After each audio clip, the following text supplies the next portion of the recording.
Hello, I am Darth Rennis, and today I'm doing a storyline spoiler-free review of Expedition 33. You will, however, see battles that use various characters throughout the game, but I won't cover any boss fights or cutscenes. Clair Obscur Expedition 33 is made by Sandfall Interactive, a French studio.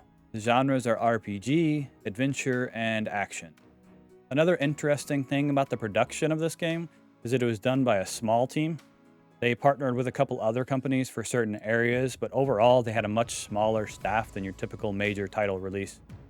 Since we are not covering story details, the following disclaimer will not affect this video, but I want you to be aware for yourselves, or possibly if you're buying it as a gift for your child. This game features depictions of violence, blood, suicide, and imagery that some players may find disturbing. Player discretion is advised. There is also some cursing, including several F-bombs, and it has an ESRB rating of 17+, so keep that in mind. To me, this game felt like a combination of Final Fantasy XIII, Final Fantasy VIII, and Nier Automata. The balancing act of the combat felt quite similar to the Paradigm system, with the button commands in a similar fashion to Final Fantasy VIII, while the dark dystopian world, offset with the lighthearted humor, was similar to Nier style. I promise to keep this storyline spoiler-free, and I will hold to that, but I do want to say that the story was written very well, and that you can really tell that the team cared about the project. There are a lot of cutscenes. Not a bad thing, just wanted to throw that out there. It kind of reminded me of Metal Gear Solid 4, so get your snacks ready. One final note about the story is that there is side quest content that is technically optional. However, it is relevant to the story and fills in a lot of the intentional gaps in the story. There are many games where side content is just meaningless fluff, so this was a nice touch. Three other aspects that make you truly understand how much Sandfall cared about this game are the beautiful visuals, the mesmerizing music, and the stunning voice acting, all of which are absolutely top-notch. The details of the character designs, both player and NPC, and the environment are very well done. It is definitely one of those games where you just stop and spin the camera in appreciation of the work. The soundtrack has so many great songs, and they're all composed by Lorian Testar. I can't recall a single song in the entire game that I thought was lackluster or out of place. Next up, voice acting. The team of talented voice actors Sandfall pulled together on this game is nothing short of amazing. I'm not going to list everyone that's in the game, but a handful of the credits are Jennifer English, Ben Starr, Kirsty Ryder, Shala Nix, Charlie Cox, yes, Daredevil, and Andy Serkis. Yes, that Andy Serkis, aka Golem, Snoke, Caesar, etc. Let's dive into the game itself. There are only a handful of items in the game. You've got Chroma Elixirs, which heal your entire party outside of battle to full, and then you've got Healing, Energy, and Revive Tints to use in battle.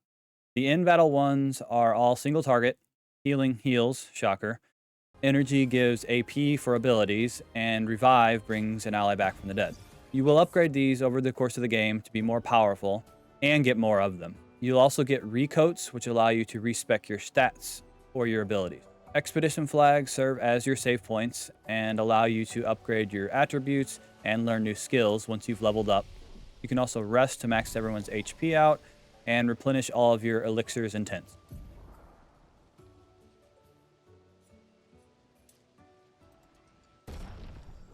The world map was designed in a way very reminiscent of older RPG games, where you move slower to show the scale of the world.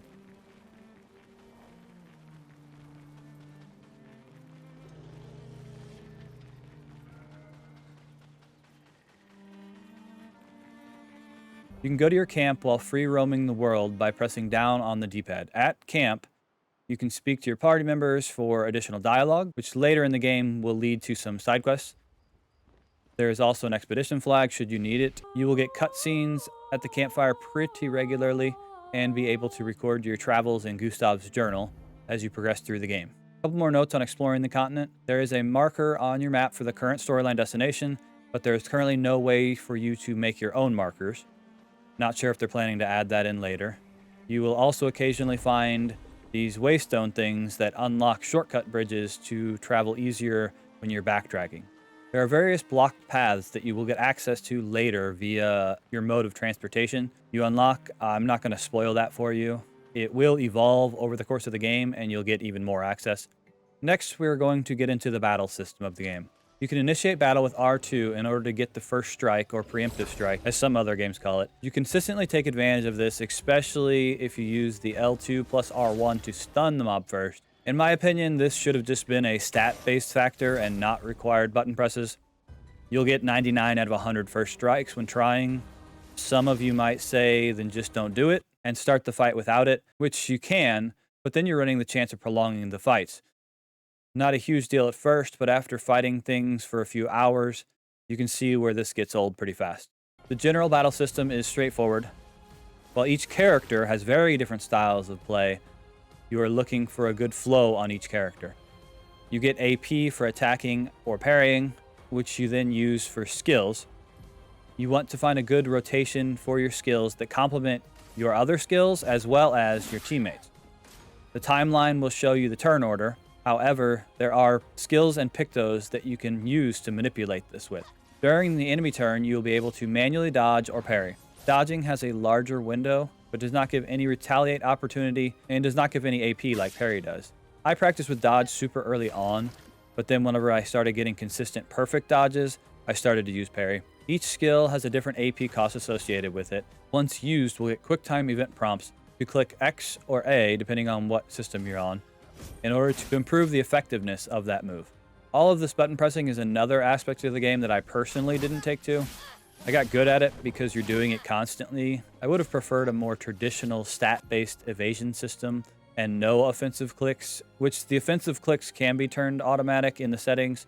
I decided to keep it on the standard way they intended you to play the game. If you parry all swings of an attack or the final of a group attack, you will get a counter attack, which deals substantial damage to the enemy's HP and a high amount of stagger damage.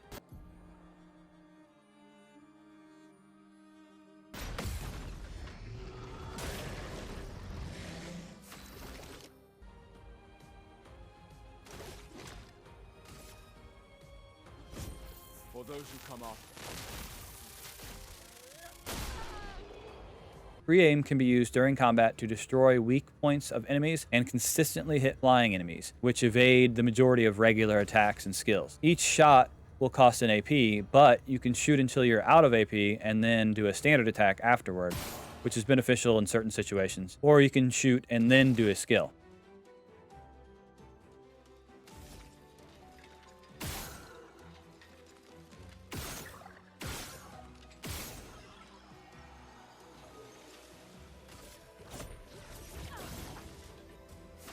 I showed you a glimpse of Gustav's combat, so now I want to show you a couple of other characters quickly, just to show you how different each character plays. Lune is more of a mage-style character that gets elemental stains after using an ability which can then be consumed to perform various effects like increased damage and turn manipulation. There are ice, fire, lightning, earth, and light stains. Light can be used in place of all regular elements.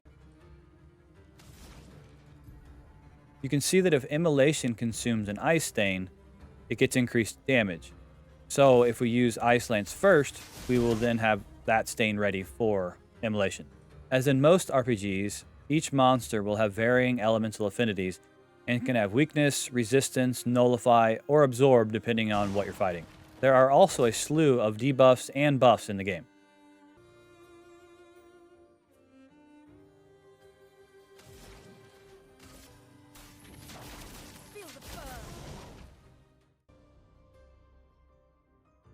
If you complete a battle without taking any damage, you'll get a 20% XP bonus.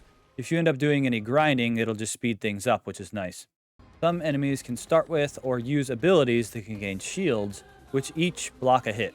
You have to keep an eye on these because it can mess up your turn if you don't realize the enemy has one up.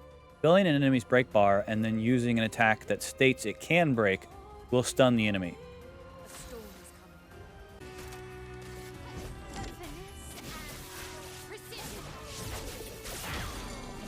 Certain monsters will do attacks that require a new quick time event to jump over and then have a follow-up to counter.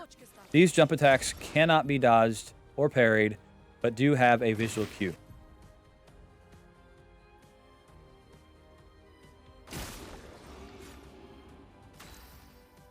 The final character I'm going to show abilities for is Mael. If you haven't gotten paradigm shifting vibes yet, you should after this. She has skills that put you in a certain stance, which each stance then has a passive buff. So once again, you want to find a good flow and a good rotation to keep stance swapping so that you don't lose your buff, which will require some debuffing assistance from your teammates for some of her skills.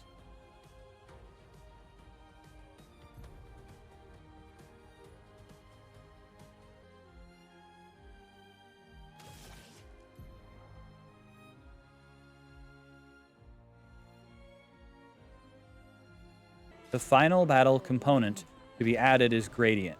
You will have gradient counters for enemy gradient attacks, which are displayed by a slow motion grayed out background.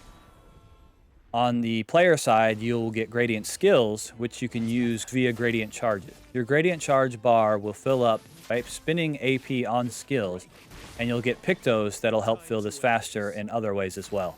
If you start your turn by using a gradient skill, that character will still get another turn to do something else.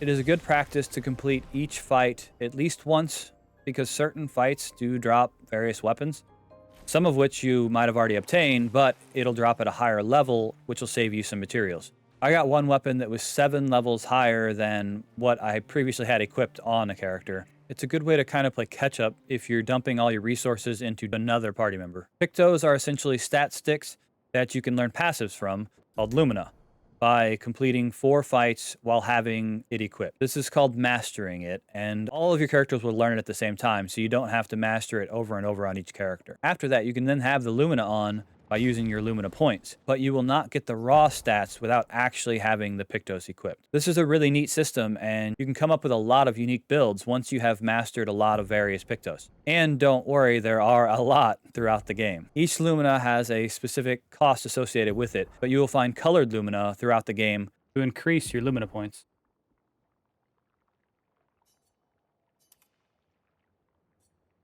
Not too far into the game, you will start upgrading your weapons. This process is pretty straightforward, but there are a few details of note. First, some weapons have passives. These cannot be learned like Pictos, meaning you have to have that weapon equipped in order to gain the advantage of that passive. Second, each weapon will scale off of 2 attributes. This is important because if you switch weapons, you might have to change builds via the recode I mentioned earlier. There are a handful of different catalysts that you use to level up your weapons. Chroma Catalyst from level 1 to 3, Polished Chroma Catalyst from level 4 to 9, Resplendent Chroma Catalyst from 10 to 19, Grandiose Chroma Catalyst from 20 to 32, and Perfect Chroma Catalyst to hit level 33. There are a finite amount of these Perfect Chroma Catalysts on your first playthrough. I think it's 11, but you can get a lot more in New Game Plus if you do continue your journey.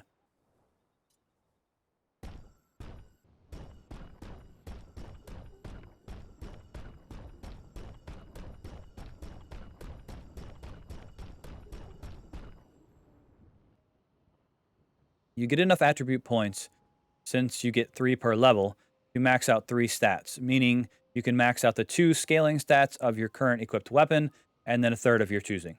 At the beginning of the video, I mentioned the impressive environment and visuals.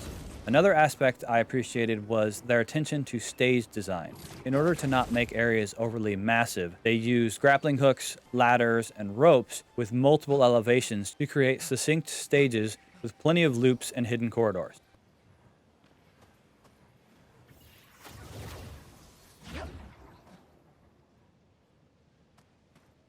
Another interesting tidbit is that you can fight merchants to unlock extra things to purchase.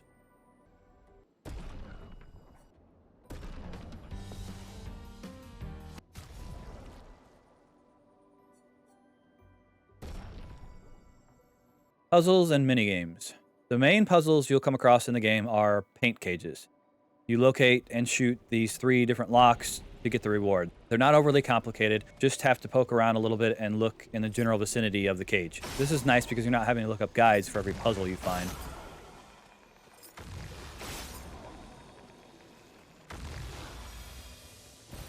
This will be useful. There are a handful of minigames located at beaches around the world, which reward you with various outfits. They are all cosmetic only, but they can be a fun change of pace to complete.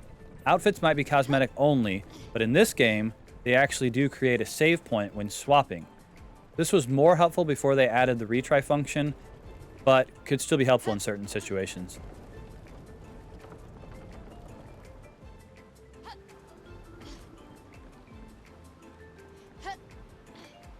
There are plenty of collectibles in the game and not just outfits. There are journal entries that actually have some interesting story tied to them. You can also find various music tracks hidden throughout the game and play them at camp. Another feature they added for those looking for a challenge is the ability to limit maximum damage and to increase the enemy hit points. You won't have access to this until close to the end of the game, but it is still a fun feature. The platinum for this game is really reasonable with it being an RPG. It is estimated to take 65 hours for the 100% according to Game Pass. This is exactly what it took for me to complete.